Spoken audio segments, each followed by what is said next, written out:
Hey, what's going on, everybody? Hope you're having a great day today. I'm glad you're tuning in for this video. And the title of this video, I know, is probably pretty striking, so I want to explain what I think about the Garden of Eden, and I hope that this is a powerful video for you. So there's a number of videos on the Garden of Eden that are probably way more entertaining to watch than mine, because mine's not going to have visuals. It's just going to be a little bit of explanation. But what I'm going to be attaching, if I'm allowed to, in this video is a document recording all my research about where the biblical Garden of Eden was most likely located. And so when I began this search, I was pretty doubtful about the results of the search. And at the beginning of the search, there was one location that kept popping up as being the real revealed location, and it just kept coming up over and over and over again. And so, and my initial suspicion was that the location was in this particular area, which is not a very large area. And so I'll just get into my argument for why I think the Garden of Eden is... One moment. Sorry. Just turn on my little heater here. I'm a little chilly. Why I believe the Garden of Eden is locatable and is actually... the location's actually revealed. So I'm going to get into it. So my first argument or clue that gives us the general location of the garden is found obviously in the book of Genesis. In the beginning, when God created human beings, he created a garden, and it says in the book of Genesis that the garden was in the east in Eden. And so that situates the garden east of somewhere else. And now the word east probably means that it was east of the location of the writer at the time of the composition of Genesis. So that places the garden east of Egypt, Arabia, and Canaan. And that would place it over in the land of Mesopotamia, where was the Chaldees. And that lines up with another clue in the Bible, that the Garden of Eden is where the Tigris and the Euphrates meet, and also two other rivers that right now we don't know where they are. And so where the Tigris and the Euphrates meet is right there in the Persian Gulf. So they both drain down into the Persian Gulf. Now this is kind of a detour, but it doesn't necessarily mean that the rivers all pour into one stream, and right where they meet, that's where the Garden of Eden is. But it means that the garden, the streams, well, first of all, the garden and Eden are differentiated. So Eden is a larger region. Remember, God placed the garden in the east in Eden. So Eden can be seen as a region, and the garden can be seen as a specific location within that region, chosen for its natural habitat and the place where it was, right? If it had a lot of water, if it was lush, it could be chosen for a garden. And the word Eden goes back to, I think, the Akkadian or perhaps Sumerian word plain. So it does mean plain. There's another word in Genesis that means plain as well, but we'll get to that later. Those two plains are connected.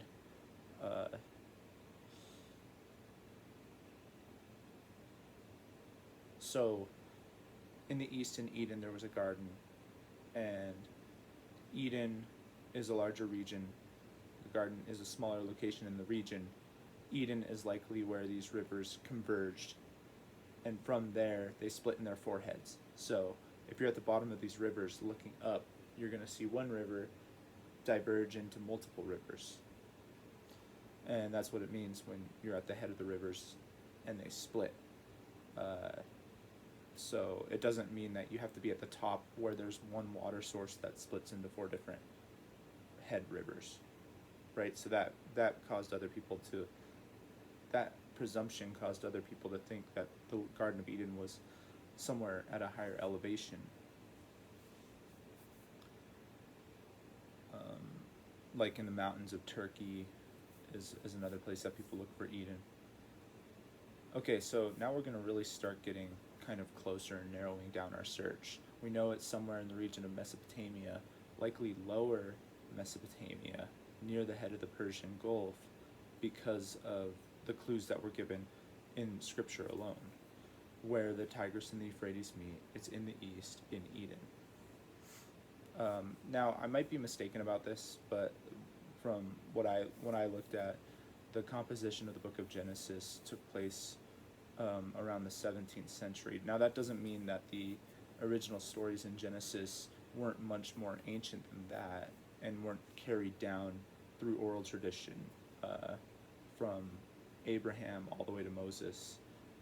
So the second clue in the Bible is Abraham. And I know that sounds kind of like a weird clue, but the idea is that Abraham came out of the land of the Chaldeans, so he was very familiar, likely, with the culture of the Chaldeans and the stories of the Chaldeans, including their account of the origin history of humanity. But he might have had a different insight to that origin, considering that he was chosen by God, and God might have preserved a more accurate form of the origin in his oral tradition. And so that's the second clue. Now the third clue, and this one is very powerful, I believe. There's a text written, I think it was either in the 23rd or 21st century BC, so way before the book of Genesis, and this is the first relation of a word from which we can derive Eden, and that took place in a Sumerian account called the Gudea Cylinders. Gudea was a ruler, and he may or may not be tied to, I think it was Nimrod, King Nimrod, but he may or may not be tied to a biblical character. So the Gudea Cylinders are the largest body of text ever discovered from Sumerian literature. And it's a massive pillar, I think. It's a cylinder, and on it is all this language. And what it details is the tower building in a city called Uruk. And is Uruk Babel? I don't think so, because Uruk derives from the word, Uruk is named in the Bible, but it's E-R-E-C-H, not U-R-U-K. And so Uruk there was a temple tower architecture being built in Uruk, and you can go and see that temple today. It's still there. And so you actually have the text that's describing this architecture and how it was done. Well, they were gathering the mud brick, right, from a canal, according to this literature, from a canal that was called the Eden Canal, and E-D-I-N. So Eden was a place where mud brick was gathered, so it must have been a well-watered place, and it was gathered to create a tower, a temple tower architecture. And that's the first place you ever see the word Eden used. And so Eden, the first place you see Eden was not related to an ancient garden. It was related to a temple tower architecture in lower Mesopotamia. And what does that make us think about? Well, of course it makes us think about the Tower of Babel, because in the Tower of Babel they say, "Come, let us bake bricks thoroughly and build this tower," basically a tower up to heaven. The tower in Uruk that was being built in the Gudea Cylinders, that account, was not the only tower in existence, because that's detailing the building of this tower for a Sumerian god named Ningirsu.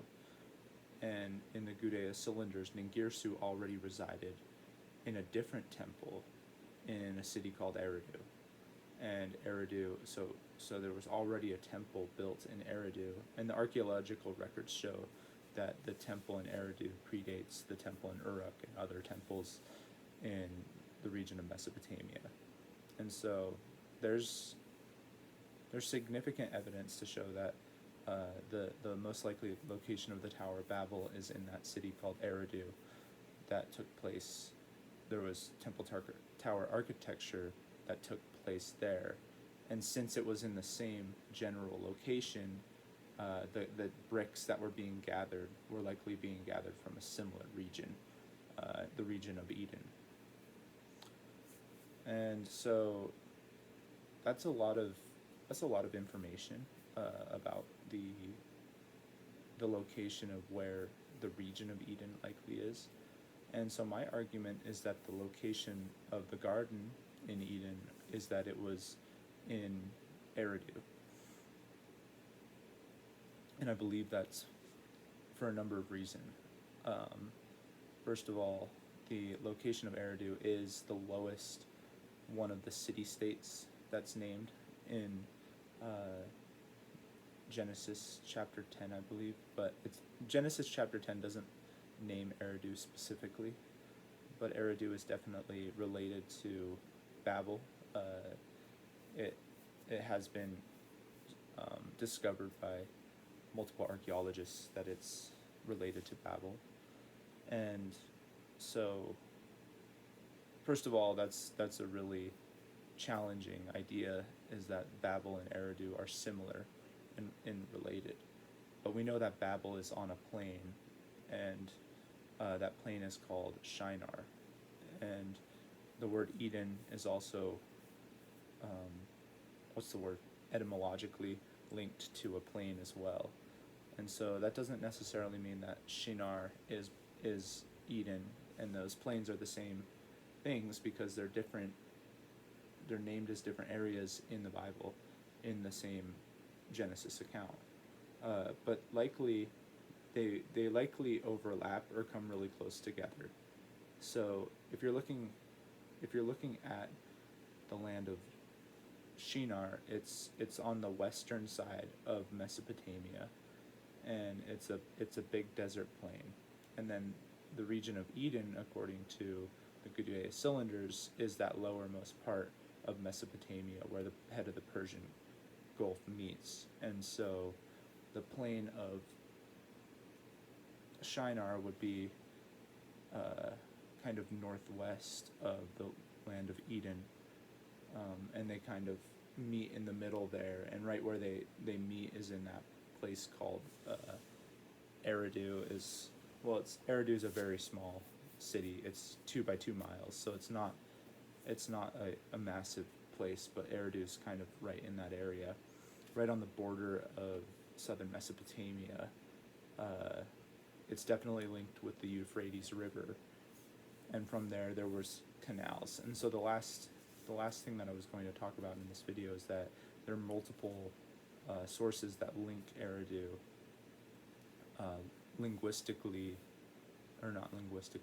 in literature. Eridu is linked with the Garden of Eden in multiple different sources, and some of those sources are Enmarkar in the Lord of Arata, which is a Sumerian source, the Eridu Genesis, which details the coordinates of creation being in Eridu. These are ancient texts as well. I'm drawing a blank here. There's definitely other sources. Anyways, there's more, but let me see if I can think of those in a minute here. And one of the most powerful parts of my argument, I believe, is all the different Assyriologists and Near East scholars who have associated Eridu with the biblical Garden of Eden. Now, of course, they're not looking at it from the perspective that Eden was an actual real place. They're looking at it from these two mythologies are both interconnected. And so they see the Sumerian creation mythologies as being connected with the Genesis creation. What they see as mythologies, they don't see them as realities. And so they see, because the Genesis creation account arose after the Sumerian creation account, that the Genesis account was borrowing or plagiarizing from the Sumerian account. But I think the more honest idea is that these two accounts, these two relations of the beginning of creation, held within them a similar cultural heritage, and so they both are describing similar events, although describing them from a different culture, obviously worshiping different deities, and having written in different centuries as well. Adapa and the South Wind, that's another. While I'm thinking of these, I'll bring up a couple other Sumerian texts. Adapa and the South Wind was another one. I think that Adapa was related to the Adam character. So there's Adapa, Alulim, and they're both associated with Eridu.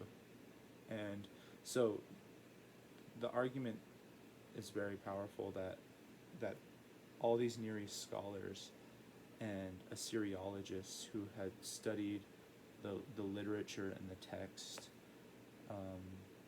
they all pointed to Eridu as being the likeliest location of the Garden of Eden, or where the Hebrew Genesis was deriving Eden from these accounts that pointed to Eridu. And that makes sense, frankly, with the information that we get from the Gudea cylinders, from the Eridu Genesis, that the location of the garden was known, and that its details were pointed out in Scripture. Although I think it's still a mystery, and I'm not 100% sure on this either. But there's other discoveries that have been made about, like, the Ark of Noah, which was discovered in the 80s, and you have just a boat-shaped anomaly up in Turkey. But I think that this Garden of Eden is very compelling evidence. There's not as much geological evidence because it's all sand dunes. This area is just covered in sand dunes, and so you can't really get down to if there was a garden there, where that was, what it was. It's probably impossible to. It's probably hundreds of feet under sand dunes, and so it's really hard to kind of go there and just do archaeology and prove it through archaeology. But based on just the literature that we have and the accounts of ancient cultures, multiple cultures attesting to the same general location as being the Garden of Eden. And so anyway, that's my video on the Garden of Eden. There's plenty of more information. I'm going to probably link my research in the description, and you can actually read it. It took me about a year to research all of this, and in that research I detailed all of my sources, and it's about 60 pages of work, but it I think is, when I read it, I'm pretty compelled about my conclusion. And I wanted to keep this under 20 minutes, but I was thinking that there was going to be other information, but I believe that's enough for now. So hopefully this has been helpful for you. All right, God bless you.